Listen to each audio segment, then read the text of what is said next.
शरद पवारांची मी मदत घेतलेली नाही. मनोज जरांगे पाटील सगळ्यांची चौकशी होऊ द्या. हे मला गुंतवण्यासाठी षडयंत्र रचत आहेत. आतापर्यंत त्यांना एवढा निष्ठावंत आंदोलक भेटला नाही, त्यामुळे हे षडयंत्र सुरू आहे. आमच्या आई बहिणीच्या छाताडावर तुम्ही नाचले तेव्हा काही वाटलं नाही का? मी नुसतं आई म्हटलं तर ते कसे लागले?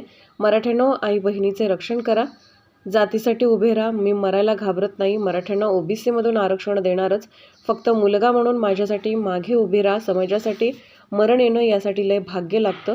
मराठ्यांसाठी मी मरायला तयार आहे. जाळपोळ करणार असलेली व्यक्ती ही आपली नाही. शांततेत आंदोलन करणारे आपले. शरद पवार यांच्याशी कधी बोललो नाही. मला कोणाची मदत नाही. मी निष्ठा विकू शकत नाही. तुमच्या सत्तेसाठी मी मराठ्यांना फसवू का? पहिल्यापासून मराठा समाजाला मी सांगितलेलं आहे, आज नाही. शांततेत आंदोलन करणारा तोच आमचा. पहिल्यापासून काढा, आज नाही सांगत. जो कसला उद्रेक जाळपोळ करतो ते आपला नाही. भीती नाही, मान कापायला भेट नाही, आणि जेलमध्ये नेऊन गोळ्या घातल्या तरी भेट नाही. अरे किती पवित्र माझं मरण येणार आहे मला म्हणायचंय मराठा समाजासाठी. हसत मरणारे किती पवित्र मरण यायला लागलं मनोज जरांगेला जातीसाठी लढून आहे.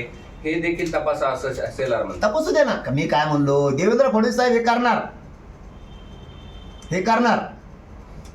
शेवटी काय असतं, जनता आहे. काही मिळवायचं म्हणलं ना, सरकार म्हणून मायबाप असतं, त्याला थोडंफार बोलतच असतं, त्याशिवाय मिळूच शकत नाही.